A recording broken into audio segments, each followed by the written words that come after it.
Welcome to the Second Chance Points podcast. I'm Dave Rudin, and I'm back in living color today after having my camera issues solved. And we are one game away from the start of the FCAC playoffs. And after games last night, we pretty much there's not going to be a lot of mystery tomorrow. I don't think there's going to be a couple of spots up in the air.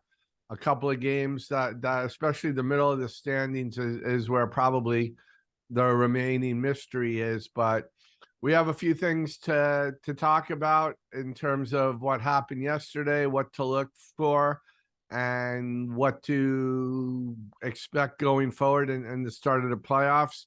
And joining me again is my co-host, Colin Devine. Colin, how you doing? Doing great. Glad to be back. Looking forward to Saturday. Should be another great day of FCAC quarterfinal basketball. And I just got off the phone with Mike Walsh, and he will be back on the podcast joining the two of us Thursday. We'll have a three-man booth, the best three-man booth since Billy Packer, Al McGuire, and we'll be the Billy Packer, Al McGuire, and I'll play Dick Enberg for you two point guarding things. But Colin, first of all, what did you do yesterday? You said this is like the first time in almost 30 years that you weren't coaching. Yeah, first February break I've had as a player, as a coach off. So cut down a couple trees in the backyard with a friend of mine, did some yard work, organized the house, and I watched the Trumbull New Canaan game on TV last night. So good day off. Yeah, I was there. We'll get to that game shortly. We got a lot of the puzzles already put together, and we can probably predict another good part. And really, the playoffs are coming down to three tiers: the first three teams, the second three teams, and the last two teams. And the first and the third pieces are pretty much in place. Right now, the first three, Ridgefield is already with its win over Darien, and they actually had a struggle. They were tied with Darien late in the fourth quarter, but they pulled out a win, and they're defending regular season champions again, and they will be the 1 seed. Fairfield Ward has a half-game lead over Danbury. Danbury's making up a game tonight, and then they finish tomorrow with Wilton. But I'm going to go out on a limb and say those games are a moot point because Ward finishes the regular season tomorrow night against winless Westell. So I think we can safely give them the win, which will make them, by virtue of their win over Danbury during the regular season, the 2 seed, and Danbury is going to be the 3 seed. If we go to the bottom right now, Trumbull and wasn't the prettiest game I've ever seen, but two teams that really played really hard at the end because what was at stake. Trumbull held off New Canaan last night, and they're locked into the 7 seed right now. So we're gonna have a Ward Trumbull. Trumbull's gonna be the team that gets to play Ward at Ward on Saturday. The 8th seed right now, we have a tie with Brian McMahon and New Canaan. Each have 7 losses. McMahon is playing Ludlow, and Ludlow's on an 8-game losing streak. So they have the tiebreaker. They beat New Canaan. So if McMahon beats Ludlow, they're gonna have the 8 seed. If somehow McMahon should get upset, New Canaan plays Greenwich, and that would be a path for New Canaan to get there. And then in the unlikely scenario where Brian McMahon and New Canaan both lose, that means Greenwich will have won, so that it will have at least a 3-way tie.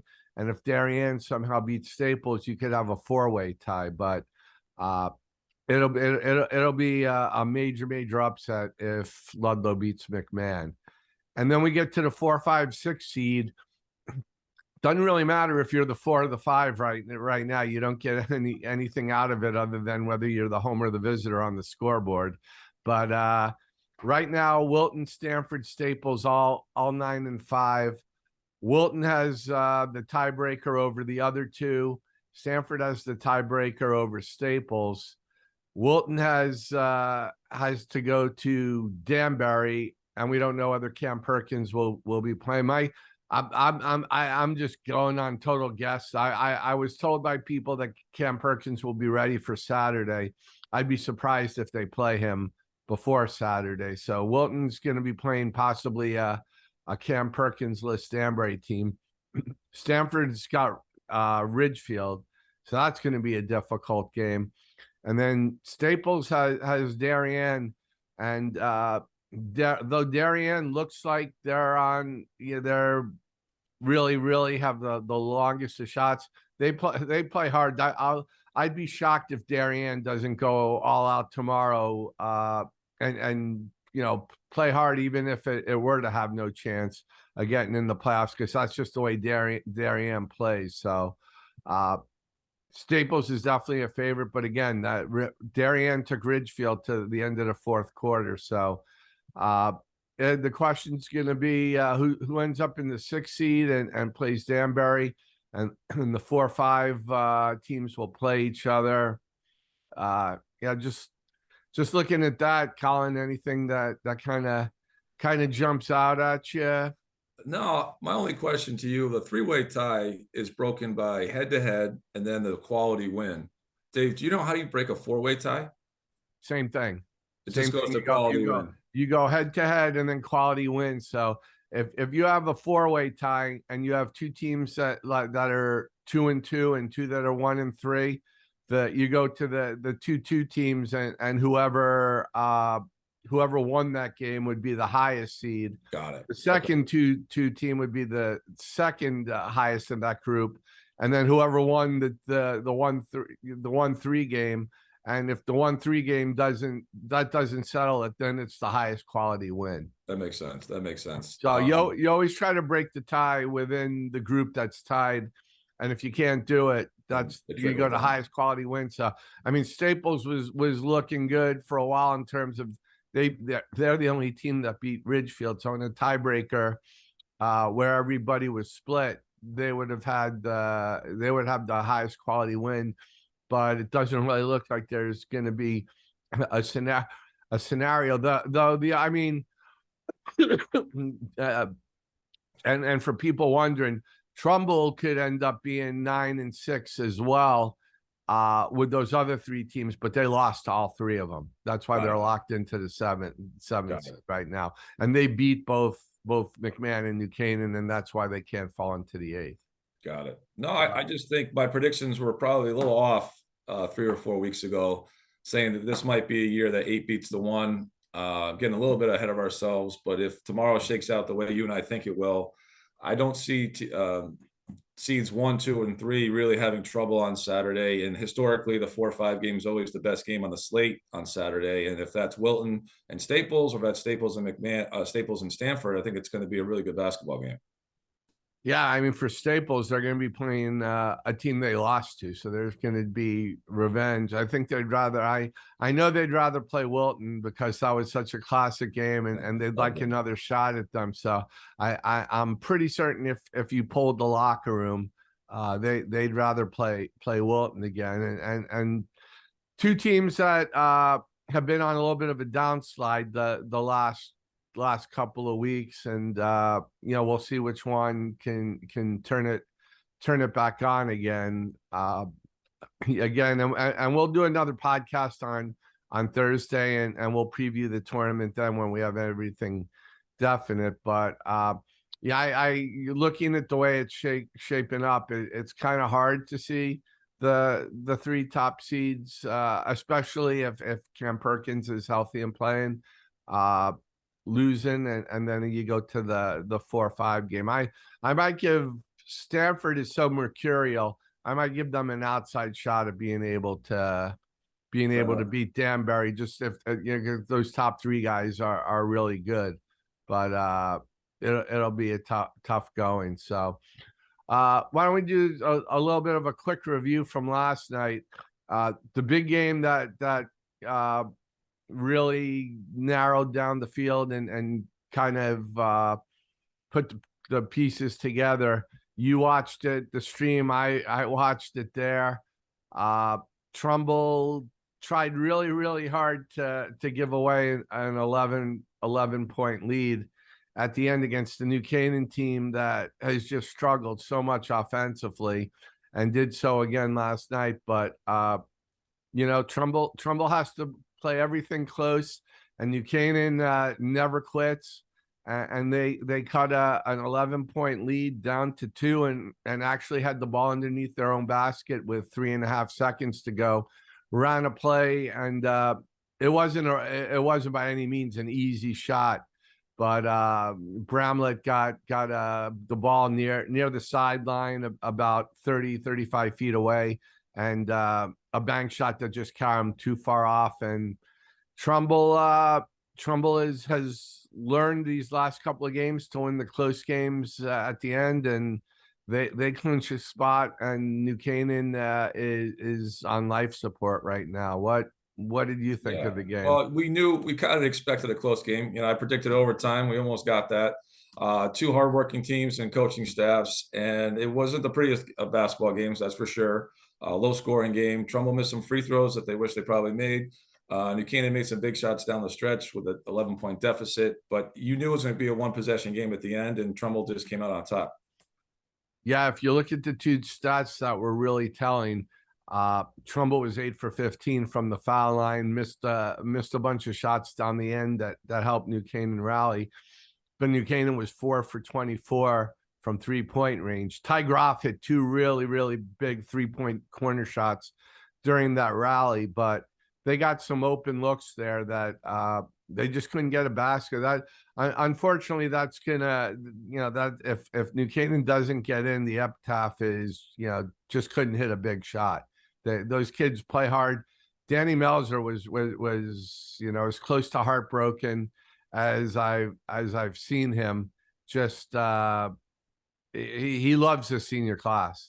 He gave me my story angle depending on how the game played out beforehand. We were talking, and he said, Dave, I never had this in 18 years of coaching, but it was senior night there, and he always starts all his seniors. Well, he had 8 seniors, so he didn't, how do you do it? And he said, I told my kids I'm going to let them decide.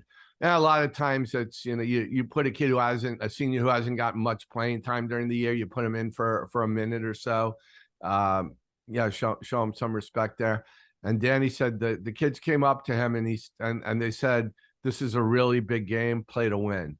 Just, we're not making the decision. You make the decision as this was any other game. And, Danny said that was that typical of the way the senior class has been. He loves it. He thinks it's a class that's been a great role model for future New Canaan teams. And it's tough to lose a game like that when you need to get into the playoffs, and obviously tougher when you have a bunch of seniors that you care about so much. Yeah, your favorite coach, Dean Smith, started that a long, long time ago. He'd start the walk-ons on senior night. He'd make sure that all seniors got in there. And when you're developing a program and successful as Coach Braze and Coach Melzer, you're going to have similar classes that have more than 5 kids, and you can't start them. And I think it's really great that his team came together and wanted to play for the win and start the normal starting 5, which is great. But if you look at those two teams, their total body of work throughout the 20-game season, both of those teams play great defense. They win most of the 50-50 balls. They were excellent rebounding and blocking out, but they're both just couldn't find a basket when they needed it in the fourth quarter. And Trumbull did last night. And I think that was basically what Trumbull and New Canaan were missing all year, was just an extra basket or two in the fourth quarter. But you got to credit the kids and the coaches for working extremely hard all year. Yeah, absolutely. And, the kid who's been coming on, I've been kind of pulling coaches just informally in terms of all FCAC team, at least the first team. And I'm only because I'm kind of putting mine together, and I do a 5-player team, and the FCAC does 8-player teams. And to me, there are 5 people actually 6 people, obvious. The 5 we've talked about, and I think on an 8-player team, Tommy McKiernan is going to be a lock for one of those spots, but everybody's kind of all over the place on the other 2. And one coach actually told me, and I hadn't heard this from anybody, but one coach I think is gonna vote for Sean Reset from Trumbull, and not somebody that really popped up into my mind immediately, but he's been a great player during this late Trumbull run to get into the playoffs. He scored 32 points in that triple overtime loss to Stanford last week.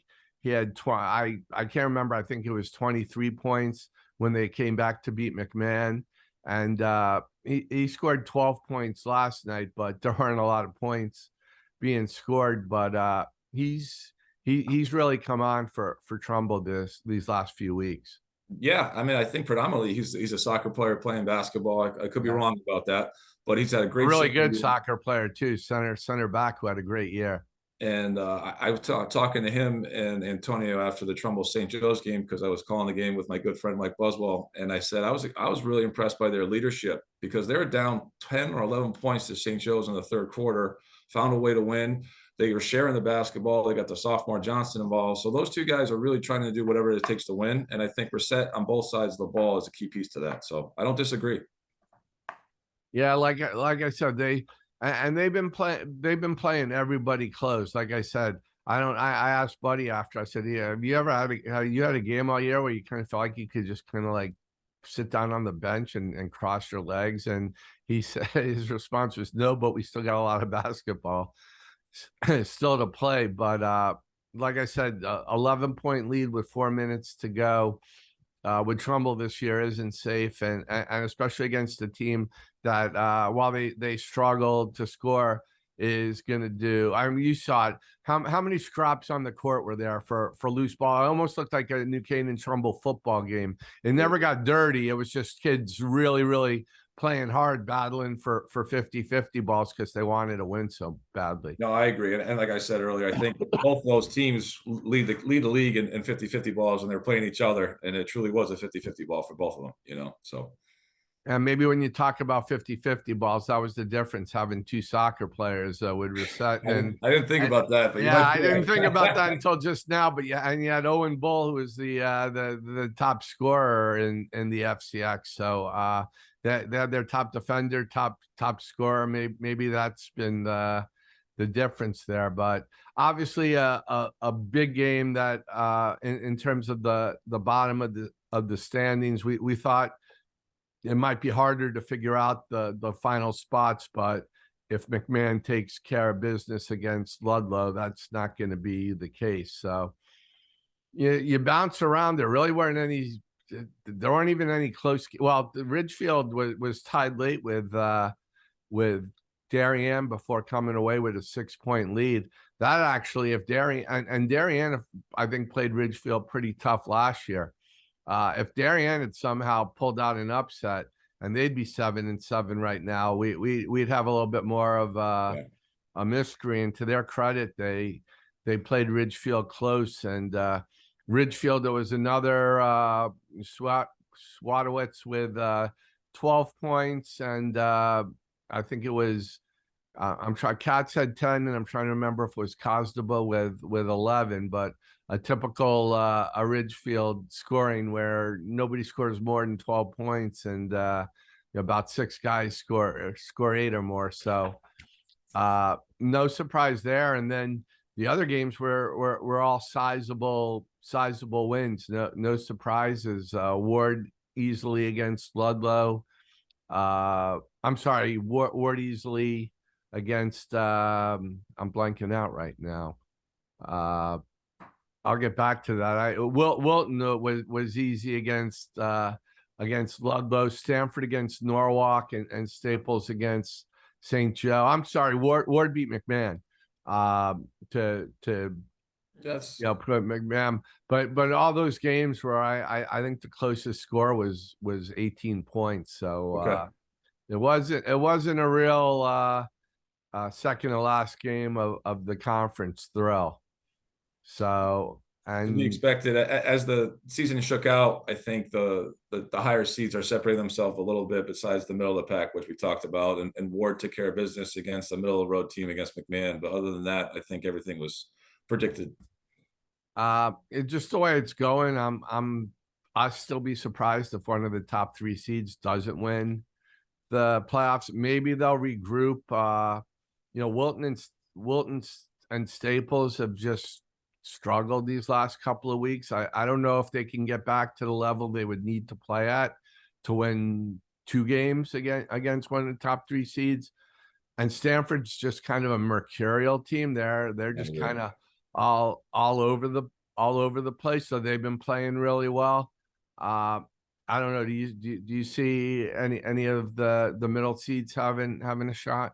Yeah, I think with a 3-point shot in Wilton and McKiernan, and obviously Staples having Zajac, I think we'll know more on Saturday of how well the winner of the 4 or 5 game plays to figure out if they can have enough juice to win 2 more.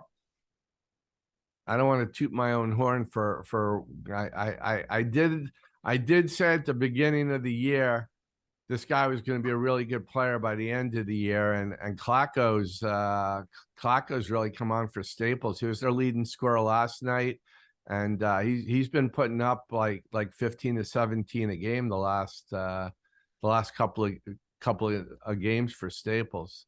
Yeah, I didn't see the game last night. I was watching Trumbull and New Canaan, but I heard he shot the ball. He was 3 for 3 from 3, had 17 points, and I think Dave's moving him around the guard spots, playing the 1, 2, and 3, and his experience and his toughness and his shooting ability is really paying dividends for Staples right now. Yeah, if he keeps shooting like that, and then I know Rothenberg's coming back. He's supposed to be back for Saturday. He's just been out for such a long period of time. You know what he can do. You just don't know with being out that long if he's going to be able to do it. Yeah, I think Saturday will tell that, but he's a tough kid, consistent player. Obviously Staples missed his stability, his 3-point shooting, but I think his leadership as well is going to pay. Even if he's not scoring, but he's playing defense, he's communicating with his teammates. He's going to be an impact player on Saturday. As you know, unfortunately, better than anyone, Staples has just had really bad luck with really close games the last couple of years in the first round. Yeah, I mean, I'm not going to say it was home court advantage playing Ward at Ward a couple times in a row because we beat them during the year at Ward, so it really came down to a couple possession games and a couple possession in that last game, and we didn't get it done. But I think that you got to tip your hat to Swaller and his players for getting the job done last year, and I think the 4 or 5 game this year is going to be just like last year. It's going to be a 1 possession, 2 possession game. It'd be really exciting. It's a pick'em game. It's a pick'em game. Which if it's Wilton Staples, best game of the regular season, an overtime 1-point game, and I wouldn't be surprised if we see a repeat with either team capable of winning. For our last segment here, you did a nice little segue into what we want to talk about, and that was Ward having a home game. An issue the FCAC has had, and it's coming into play tonight with the girls semifinals, and will be the case. And everybody's been talking about it. At least I'm hearing it. I don't know if the outcry is greater this year, or I'm just hearing it more. But home teams having an advantage in the playoffs, and whether that's hurting quality, integrity of the playoffs, and what to do about it. You got in the girls semifinals tonight, Fairfield Ludlow is the number 2 team in the state and undefeated, top seed. And what's their reward? They get to play the 5th seed Trumbull at Trumbull. So Trumbull has home court. And then, as you said, Ward has had home court advantage for the quarterfinals, and Wilton has had home court advantage for these past years when they've been in the semifinals and the finals. Number one for you, how you've coached it and now seeing it, it's an unfair advantage. I don't think anybody can. I think that just to state the obvious, obviously it's a huge factor playing a playoff game at home, and you've covered the league for so long. And as a player, like I remember the higher seeds in the quarterfinals used to be a home game, right? So the higher seed would host the 7 or 8 at their higher seed gym. And then the semifinals and finals would be a neutral court. I also think historically, if you look at the records of the home team, they're really not getting that much success from it. So Ward struggled for a couple of years being a host team, getting to the semifinals. They lost a whole bunch of first-round games. So Wilton has had a tremendous amount of success in their field house, but you have to win it at the field house. So Is it an advantage? Should it be rotated? I think as coaches, we talk about rotating sites all the time on the boy side and the girl side. But you got to give Coach Schultz credit and Matt Ferry when he was here. They did their research and try to find other sites, but they're really, really expensive. So I don't really have the answer, but I know a lot of the coaches would like to see some rotating of the sites. If it's going to be a neutral site or a high school gym, I think they would really like some rotation of a high school gym, if that makes sense. Yeah, having said that, it's an advantage. Solving that problem is not an easy thing to do. I know one thing that's getting discussed a lot because of what's going on elsewhere in the state. ECC playing their games at their tournament at Mohegan Sun. Which league's going? Is it SEC that's going to Quinnipiac? Yeah. So people in the FSAC are looking around that and saying, well, we say we're the premier league in the state. Why aren't we going someplace? And ideally, that's the way it should be. Realistically, going to those places costs money. And, how much the place that would be the obvious choice right now is, I haven't seen it, but the new on campus arena at Fairfield U is supposed to be beautiful. And I was told it's extremely cost prohibitive. It's an astronomical amount. It's not even about the money. I think that it's their new prized possession, Fairfield University, and they don't want anybody in it, right? So I think it's not only just cost prohibitive, the access isn't there. You covered the league forever. We did the Pitt Center when the Pitt Center was new. And I don't know for the price for the Pitt Center if it's really much nicer than Trumbull Higher Ward at this point. And no knock to Sacred Heart. So I don't know if the Pitt parking's a nightmare. Yeah, that's true. Parking's a nightmare. Again, going there is just to make sure no team has an advantage. There aren't a lot of options. Somebody mentioned WestCon. WestCon's a tough place to play if you haven't played there before. You're looking at all that space behind the baskets. It's kind of like Wilton, but at least everybody's been used to playing at Wilton. And then there again the logistics, and I don't know how you do this, but ideally trying to have other venues that you could use. I don't think they want to go to. I think they love and they should love having all 4 quarterfinals in the same place. I call it Super Saturday. It's one of my favorite days as a sports writer, maybe my favorite day of the entire year, to be able to see those 4 quarterfinal games together. You also need a gym that can hold that many people, right? And that gym's got to be available. And you want the gym to, if you're going to do it, the gym's got to be a neutral site. So that really cuts down on things. So it is a problem. I think it needs to be solved, but I think it's not an easy solution right now. So I don't know what the answer is. I'm sure the league is trying to find sponsors to get sponsors that would pay to be able to use these venues. And if they had done so, I think the league would already be playing there. So it'll be easier. It'll be interesting to see what happens. Like I said, I'm hearing it more this year than I ever have, and I think more so because people in the FCAC see other leagues going places, and their feeling is, if these leagues are going somewhere else, why aren't we? Yeah, you're probably right, and to agree with you, I don't have the solution. I don't think it's an easy problem to solve. And then you look at the other leagues, you don't know, like I'm getting the impression that those were last minute things and last minute changes. Like the SEC usually played at East Haven, and somehow Quinnipiac became available, and the proximity of the Mohegan Sun to most of the schools in the ECC just makes sense, or they got a good deal or a sponsor. But I don't think this was a lack of foresight by anybody in the FCAC. I think these things just kind of popped up in the last minute or two, in my opinion. Yeah. And if it were a neutral court site, I mean, Wilton's a great facility for it. It's just a really nice venue, and it can handle the big crowds. So it's just, in terms of, if you're, of all the high school sites to hold the basketball, that's the most natural one. So it'll be interesting to see. And you made a good point in terms of how the outcome has been. It hasn't had a huge factor you know, Ward had a whole bunch of tough first round losses for a while until they finally broke through a couple of years ago. And I remember that one. Yeah. so yeah,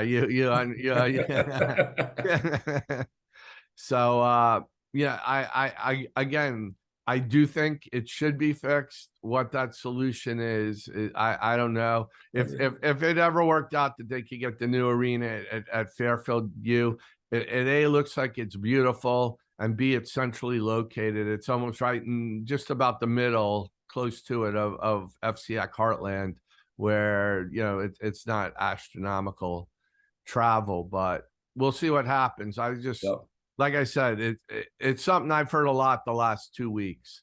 So uh we're gonna do a special Thursday podcast where we're gonna actually preview the tournament, and we'll have Mike Walsh back to he's anxious. We've been talking a lot, and I can tell you, and Colin's gonna sit this one out, but we are gonna do a special state playoff. We have to fix this piece of garbage podcast soon, and Andrew McClellan from Ridgefield, who has good ideas, is gonna join us. Mike and I talked about it, and I've never been riled up, I don't think, about an issue more so, but all I'll say is we're gonna have an 0-20 team in a 16 team field, and I'll get started, but all I'll say is this is my point is, if the state tournament does not change next year, as Mike and I were saying, it's because of incompetence,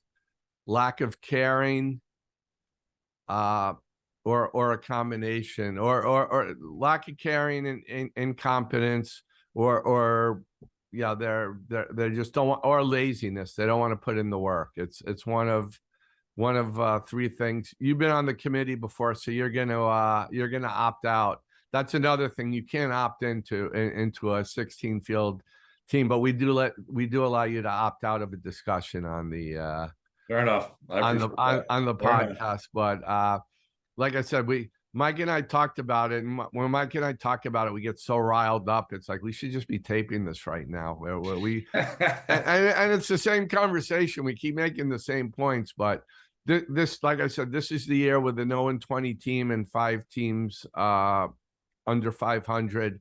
It's just got to be fixed, because it's an embarrassment to the state of Connecticut and to basketball people. Okay, that's my end of the podcast diversion. Colin, I'll be thanks a lot for joining me, and we'll see what happens tomorrow as we finalize things, and look forward to having Mike Walsh back and previewing the tournament on Thursday. Great job as always. See you Thursday, Dave. Thank you. All right. So again, that was Second Chance Points for this Tuesday afternoon. Again, thanks to Colin, thanks to Cooper Boardman for his great sound editing. One more night of play, and we'll be back Thursday to talk about it and to take a look ahead to Saturday's quarterfinals. Take care.